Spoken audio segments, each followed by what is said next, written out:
Hello friends, welcome to our channel. இன்றைக்கி நம்ம என்ன பார்க்க போகிறோம் அப்படின்னா, ஃபிஷரிஸ் யூனிவர்சிட்டி, அதாவது தமிழ்நாடு டாக்டர் ஜெயலலிதா ஃபிஷரிஸ் யூனிவர்சிட்டியில் அப்ளிகேஷன்ஸ் வந்து ஓப்பன் ஆகிருக்கு. ஸோ இதுக்கு கீழே வந்து மொத்தம் 11 இன்ஸ்டியூஷன்ஸ் இருக்குது. அங்கே வந்து படிக்கிறதுக்கு உண்டான அப்ளிகேஷன்ஸ் வந்து ஓப்பன் ஆகிருக்கு. பெரும்பாலும் வந்து ஸ்டூடெண்ட்ஸ் எல்லாமே வந்து வெட்டினரி டாக்டர்ஸ் போகலாம், இல்லை வந்து அக்ரிகல்ச்சர் யூனிவர்சிட்டிஸுக்கு போகலாம், அந்த மாதிரி யோசிச்சுட்ருப்பாங்க. ஏன்னா வந்து நமக்கு வந்து மெடிக்கல் கட் ஆஃப் கம்மியாக இருக்குது அப்படிங்கிற பட்சத்தில் இந்த மாதிரி வந்து செகண்ட் ஆப்ஷன்ஸ் வந்து வச்சுருப்பாங்க. ஸோ இதுக்கு அங்கேயும் வந்து இப்போது வந்து கட் ஆஃப் வந்து அதிகமாக இருக்குது. ஸோ அதனால இது வந்து ஒரு நல்ல சாய்ஸாக வந்து இருக்கும். இப்போ வந்து நீங்கள் அக்ரி போகிறீங்க அப்படின்னாலும் 190 கட் ஆஃப் வந்து இருக்கணும். வெட்டினரிக்கு போகிறீங்க அப்படின்னாலும் 190 கட் ஆஃப் இருக்கணும். ஸோ அது இல்லாமல் கம்மியான கட் ஆஃபில் நான் ஓரளவுக்கு வந்து நல்ல கோர்சஸ் படிக்கணும் அப்படின்னு விருப்பப்படுறவங்க, கவர்மெண்ட் காலேஜஸில் படிக்கணும்னு விருப்பப்படுறாங்க, இதை வந்து சூஸ் பண்ணலாம். ஸோ இதில் ஃபிஷர்மேன்ஸ்க்கு தனி கோட்டா இருக்கிறனால அவங்க ஈஸியாக உள்ளே போக முடியும். கம்மியான மார்க் எடுத்திருந்தாவே ஈஸியாக உள்ளே போகிறதுக்கு வாய்ப்புகள் வந்து நிறையாவே இருக்குது. ஸோ இதில் என்னென்ன கோர்சஸ் இருக்குது, என்னென்ன காலேஜஸ் இருக்குது, எங்கெங்கே லொக்கேட் ஆகிருக்கு, எப்படி அப்ளை பண்ணுறது, என்னென்ன ஆப்பர்ச்சுனிட்டிஸ்லாம் இருக்குது அப்படிங்கிறத பற்றி இந்த பதிவில் வந்து ஃபுல் டீட்டெயில்ஸ் பார்க்கலாம். ஸோ இது அப்ளை பண்ணுறதுக்கு very simple. First new registration பண்ணிவிட்டு இமெயில் மூலமாக வந்து ஆக்டிவேட் பண்ணிக்கிங்க. ஸோ நோட்டிஃபிகேஷன் எல்லாமே இமெயிலுக்கு தான் வரும். அதுக்கப்புறம் லாகின் பண்ணிவிட்டு அப்ளிகேஷன் ஃபில் பண்ணணும். ஸோ நெசசரி டாக்குமெண்ட்ஸ் எல்லாத்தையும் வந்து அப்லோட் பண்ணிவிட்டு நம்ம கடைசியாக வந்து பேமெண்ட் கொடுத்தீங்க அப்படின்னா நமக்கு வந்து இதாயிரும். ஸோ இதில் வந்து மெயினாக கட் ஆஃப் மார்க் பேஸ் பண்ணி கிடையாது, அக்ரிகேட் மார்க் பேஸ் பண்ணி தான் வந்து கவுன்சிலிங் நடக்கும். ஸோ அதையும் வந்து நம்ம எந்த மாதிரி அக்ரிகேட் மார்க் கால்குலேட் பண்ணுறங்கிறத பார்க்கலாம். ஸோ என்னென்ன யூஜி கோர்ஸ் இருக்குது அப்படின்னா, ஃபஸ்ட்டு வந்து bachelor of fishery science. So இது வந்து மொத்தம் 3 காலேஜில் இருக்குது. 4 வருஷ டியூரேஷன் உள்ள கோர்ஸு. இது வந்து fisheries college and research institute தூத்துக்குடியில் இருக்கிற ஒரு கேம்பஸில் இருக்குது. அடுத்து doctor MGR fisheries college and research institute பொன்னேரியில் இருக்கிற ஒரு இன்ஸ்டியூட்டில் இருக்குது. அடுத்து வந்து doctor MGR fisheries college and research institute நாகப்பட்டினமில் இருக்கிற கேம்பஸ்லேயும் வந்து இந்த கோர்சஸ் வந்து இருக்குது. அடுத்து வந்து பிடெக்கில் எஃப்இ. ஸோ பிடெக் எஃப்இ அப்படிங்கிறது வந்து ஃபிஷரிஸ் இன்ஜினியரிங். ஸோ இது வந்து காலேஜ் ஆஃப் ஃபிஷரிஸ் இன்ஜினியரிங் நாகப்பட்டினமில் இருக்கிற காலேஜில் இருக்குது. அதே மாதிரி பிடெக் ட்ரிபிள்இ. ஸோ ட்ரிபிள்இ அப்படிங்கிறது வந்து எனர்ஜி அண்ட் என்வரான்மெண்டல் இன்ஜினியரிங்னு சொல்லுவாங்க. ஸோ இதுவும் வந்து அந்த நாகப்பட்டினம் கேம்பஸ்லேயே வந்து இருக்குது. இதுவும் 4 வருஷம் வந்து படிக்கணும். அடுத்து வந்து பிடெக் பயோடெக்னாலஜி. இது வந்து இன்ஸ்டியூட் ஆஃப் ஃபிஷரிஸ் பயோடெக்னாலஜி சென்னையில் வந்து இருக்குது. நெக்ஸ்ட் வந்து பிடெக் ஃபுட் டெக்னாலஜி இருக்குது. இது வந்து college of fish nutrition and food technology. இது வந்து சென்னையில் தான் இருக்குது. ஸோ இது வந்து ஃபுட் டெக்னாலஜி அப்படிங்கிறது நம்ம ஃபிஷரிஸ் ஓரியன்ட் வந்து படிப்போம். ஸோ நார்மல் ஃபுட் டெக்னாலஜி வேறு, பிடெக்கில் இருக்கிற ஃபுட் டெக்னாலஜி வேறு. ஸோ இது வந்து கொஞ்சம் ஃபிஷரி நியூட்ரிஷன்ஸ்க்கு ஏற்ற மாதிரி வந்து கொடுத்துருப்போம். அடுத்து வந்து பிபிஏ எஃப்இஎம் அப்படின்னு சொல்கிறோம். பிபிஏ கோர்ஸில் பார்த்தீங்க அப்படின்னா ஃபிஷரிஸ் என்டர்பிரைஸ் மேனேஜ்மெண்ட். ஸோ இது மேனேஜ்மெண்ட் ஓரியன்ட் கோர்ஸு. ஸோ இது வந்து டிஎன்ஜேஎஃப்யூ ஃபிஷரிஸ் பிஸ்னஸ் ஸ்கூல் வந்து சென்னையில் இருக்குது. ஸோ அங்கே வந்து இந்த கோர்ஸ் இருக்குது. ஸோ நெக்ஸ்ட்டு வந்து வொகேஷனல் கோர்சஸ். ஸோ இது வந்து பேரா ப்ரொஃபஷனல் கோர்சஸ்ன்னு சொல்லுவாங்க. இது வந்து யூஜிசி ஸ்பான்சர்டு அப்ரூவ்டு கோர்சஸ்ஸு. இது வந்து பேச்சுலர் ஆஃப் வொகேஷனல். ஸோ இது வந்து industrial fish processing technology, IFPT அப்படின்னு சொல்லுவாங்க. 3 வருஷ கோர்ஸு. இது வந்து para professional institute of fisheries technology. இதுவும் வந்து மாதவரம் சென்னையில் இருக்குது. நெக்ஸ்ட்டு வந்து bachelor of vocation IA. So IA அப்படிங்கிறது இண்டஸ்ட்ரியல் அக்வாகல்ச்சர் அப்படின்னு சொல்கிறோம். ஸோ இது வந்து para professional institute of aquaculture technology. இதுவும் வந்து சென்னையில் இருக்குது. நெக்ஸ்ட் வந்து பேச்சுலர் ஆஃப் வெக்கேஷனல் ஐஎஃப்டி, அதாவது இண்டஸ்ட்ரியல் ஃபிஷிங் டெக்னாலஜி. இது வந்து para professional institute of industrial fishing technology ராமநாதபுரமில் வந்து இருக்குது. ஸோ இந்த 3 வந்து 3 வருஷ கோர்சஸ்ஸு. அடுத்தது வந்து ஒன்று இருக்குது. இது வந்து அஃபிலியேட்டட் காலேஜு.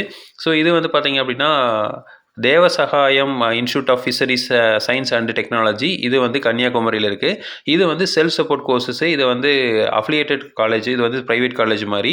ஸோ இது வந்து 4 வருஷ கோர்ஸு. இது வந்து பேச்சுலர் ஆஃப் ஃபிஷரி சயின்ஸ் தான் வந்து ப்ரொவைட் பண்ணுறாங்க. ஸோ இதில் சீட்ஸ் பார்த்திங்க அப்படின்னா நமக்கு வந்து ஒவ்வொரு கோர்ஸுக்கும் வந்து சீட்ஸ் வந்து கொடுத்துருக்காங்க. இதில் வந்து மெயினாக வந்து ரிசர்வேஷனில் ஃபிஷர்மேன் வார்ட்ஸுக்கு வந்து ரிசர்வேஷன் கொடுத்துருக்காங்க. அடுத்தது வந்து ஸ்டூடெண்ட்டோட அந்தமான் நிக்கோபர் ஐலாண்ட்லேருந்து வந்திருந்தாங்க அப்படின்னா அவங்களுக்கு வந்து ஒரு சில ரிசர்வேஷன்ஸ் வந்து கொடுத்துருக்காங்க.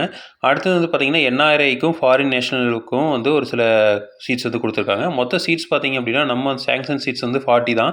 அந்த சூப்பர் நியூமரி சீட்ஸ் எல்லாம் வந்து போட்டதுக்கு போக வந்து நமக்கு வந்து ஒவ்வொரு கோர்ஸ்லேயும் 55 அந்த மாதிரி வந்து சீட்ஸ் இருக்குது. டோட்டல் சீட்ஸ் பார்த்திங்க அப்படின்னா நம்ம கிட்டத்தட்ட வந்து 402 சீட்ஸ் இருக்குது. அதே மாதிரி செல்ஃப் அஃபிலியேட்டட் ப்ரைவேட் காலேஜில் வந்து ஒரு 26 சீட் இருக்குது. ஸோ மொத்தம் வந்து 428 சீட்ஸ் வந்து இருக்குது. ஸோ இதில் வந்து நம்ம நல்லாவே யூஸ் பண்ணிக்கலாம். கட் ஆஃப் வந்து கண்டிப்பாக வந்து கம்மியாக தான் வரும். ரெண்டாவது பார்த்திங்கன்னா இந்த அக்ரிகேட் மார்க்ஸ் அப்படிங்கிறதுனால நம்ம வந்து 4ஐயும் வந்து 50க்கு வந்து கன்வெர்ட் பண்ணுவோம். ஸோ இதோட எலிஜிபிலிட்டி பார்த்தீங்க அப்படின்னா கண்டிப்பாக வந்து ஹையர் செகண்டரி கோர்சஸ் வந்து 10+2 பேட்டர்னில் வந்து முடிச்சிருக்கணும். ஸ்டேட் போர்டோ சிபிஎஸ்சியோ இல்லாத வந்து அதர் எக்ஸாமினேஷன் ரெகனைஸ்டு ஈக்குவலன்ட் இதில் வந்து பண்ணியிருக்கணும்.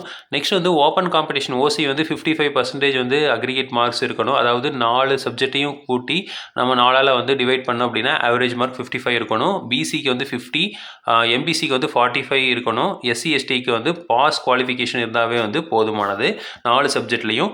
ஸோ நெக்ஸ்ட் வந்து அக்ரிகேட் மார்க்ஸ் எப்படி கால்குலேட் பண்ணுறது அப்படிங்கிறது. அக்ரிகேட் மார்க்ஸ் அப்படிங்கிறது எவ்வளோ மார்க் அப்டைன் பண்ணியிருக்கோம் பர் ஈச் சப்ஜெக்டில் டிவைடட் பை மேக்ஸிமம் மார்க் அந்த சப்ஜெக்டில் எவ்வளவு இன்ட்டு 50 வந்து போட்டுக்கணும்.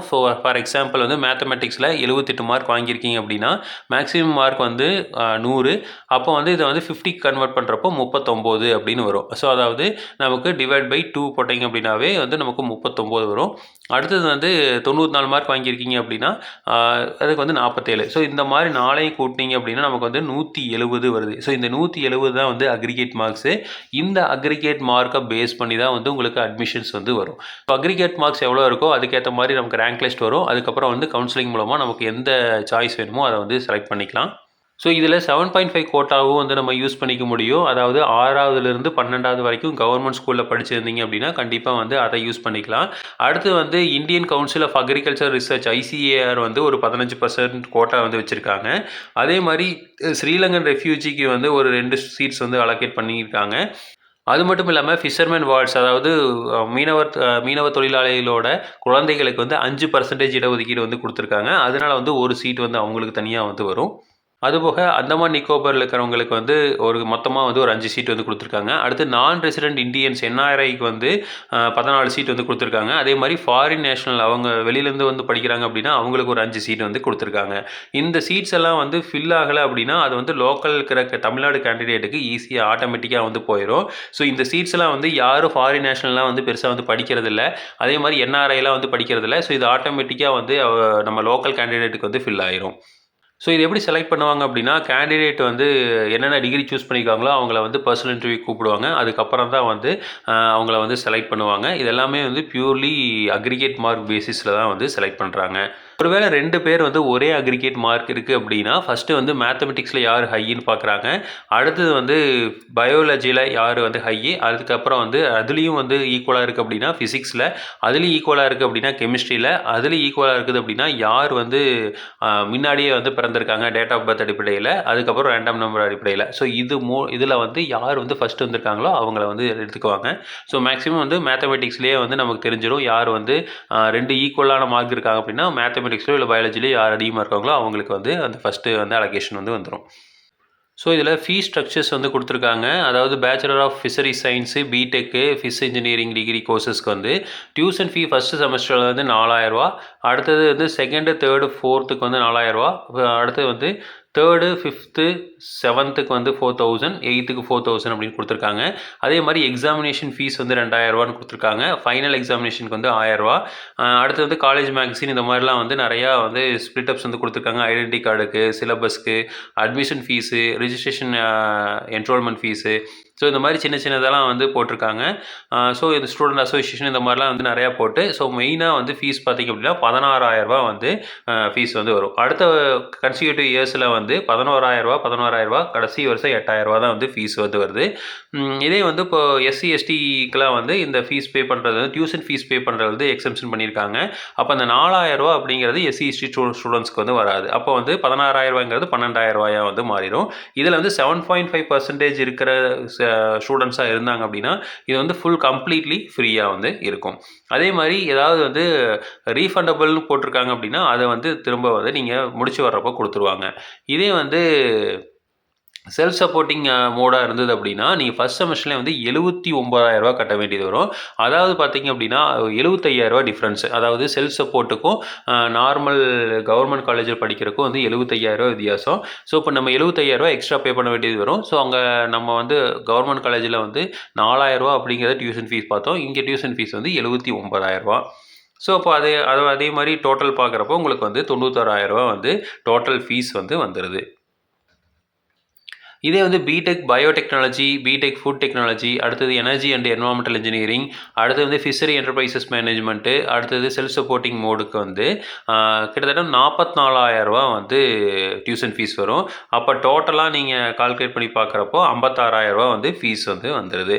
அடுத்த கன்சிக்யூட்டிவ் இயர்ஸில் வந்து 51,000 அடுத்து 48,300 அப்படிங்கிறது வந்துடுது. அடுத்து வந்து வெக்கேஷனல் கோர்சஸ். இது வந்து 3 வருஷம் தான் நம்ம சொல்லியிருக்கோம். ஸோ இது வந்து இண்டஸ்ட்ரியல் ஃபிஷிங் ப்ராசஸிங் டெக்னாலஜி, அடுத்து வந்து இண்டஸ்ட்ரியல் அக்வாகல்ச்சர், அடுத்து வந்து இண்டஸ்ட்ரியல் ஃபிஷிங் டெக்னாலஜி வந்து இருக்குது. ஸோ இதில் வந்து மெயினாக பார்த்தீங்கன்னா டியூஷன் ஃபீஸ் வந்து 2,000 தான். இது மொத்தமே வந்து 6 செமஸ்டர் தான். அதாவது கிட்டத்தட்ட நம்ம வந்து 3 வருஷம் தான். அப்போ வந்து 6 செமஸ்டர் தான் வரும். இதோட ஃபீஸ் பார்த்தீங்கன்னா மொத்தமாக வந்து 10,000 தான் வந்து பர் செமஸ்டர் வந்து வருது. அடுத்த செமஸ்டருக்கு வந்து கிட்டத்தட்ட வந்து ஒரு 8,000 அந்த ரேஞ்சுக்கு வந்து வருது. ஸோ இப்போ அடுத்த கன்சிக்யூட்டிவ் செமஸ்டர்ஸில் வந்து 9,000 8,000 அந்த மாதிரி வந்து செமஸ்டருக்கு வந்து வருது. ஸோ இதில் ஃபஸ்ட்டு கிராஜுவேட்டாக இருந்தது அப்படின்னா டியூஷன் ஃபீஸ் வந்து இருக்காது. ஸோ டியூஷன் ஃபீஸ் கன்செஷன் வந்து ஃபஸ்ட்டு கிராஜுவேட்டுக்கு தராங்க. அதே மாதிரி 7.5% இருக்கிறவங்களுக்கு ஃபுல் ஃப்ரீ வந்து தராங்க. அடுத்த ஸ்காலர்ஷிப் பார்த்தீங்க அப்படின்னா எஸ்சி எஸ்டிக்கு ஸ்காலர்ஷிப்ஸ் தராங்க. அதுக்கப்புறம் பிசிக்கு எம்பிசி எல்லாத்துக்குமே வந்து ஸ்காலர்ஷிப்ஸ் வந்து தராங்க. ஸோ அது இல்லாமல் ஸ்காலர்ஷிப்ஸ் யாரெல்லாம் தராங்க அப்படின்னா கவர்மெண்ட் ஆஃப் தமிழ்நாடு கொடுக்குறாங்க, Indian council of agriculture research and Pudukkottai அழகிரி என்டோமெண்ட் ஸ்காலர்ஷிப் அப்படிங்கிறதுக்கும் வந்து அவைலபிள் வந்து பண்ணிக்கலாம். ஹாஸ்டல் ஃபெசிலிட்டிஸ் எல்லா இடத்துலையுமே இருக்குது. ஸோ இது வந்து 10,000 வந்து ஹாஸ்டல் டெபாசிட்டாக வந்து பண்ணிக்குவாங்க. அது இல்லாமல் வந்து அவைலபிலிட்டி பொறுத்து வந்து அகாமடேஷன் வந்து கொடுத்துக்குவாங்க. ஸோ சீட்ஸ் வந்து அவைலபிலிட்டி வந்து கம்மியாக இருக்குது. ஸோ மினிமம் கிராஜுவேட்ஸ் தான் வந்து வெளியே வராங்க. ஸோ அதனால் வந்து கண்டிப்பாக ஃபிஷரி சயின்ஸில் நல்ல ஸ்கோப் இருக்குது. ஆனால் வந்து இப்போ அவேர்னஸ் அதிகமாக இல்லாததுனால நிறைய பேர் வந்து ஜாயின் பண்ணுறதில்ல. மெயினாக வந்து இதில் கவர்மெண்ட் போஸ்டிங்ஸ் வந்து நிறையா இருக்கும். ப்ரைவேட் போஸ்டிங்ஸ் வந்து கம்மியாக இருந்தாலும் ஃபிஷரி சயின்ஸில் நமக்கு கவர்மெண்ட் போஸ்டிங் நிறையா இருக்கிறதுனால நிறையா பேர் வந்து இதுக்கு ஜாயின் பண்ணலாம். எஸ்பெஷலி வந்து ஃபிஷர்மேனோட வார்ட்ஸாக இருக்கீங்க அப்படின்னா கண்டிப்பாக இதில் ஜாயின் பண்ணுங்கள். மார்க்ஸ் வந்து நமக்கு கம்மியான மார்க் இருந்தால் போதுமானது. ஸோ இதே மாதிரி இன்ஃபர்மேஷன் உங்களுக்கு தொடர்ந்து வேணும் அப்படின்னு எங்கள் சேனல் சப்ஸ்கிரைப் பண்ணுங்கள். தேங்க்யூ.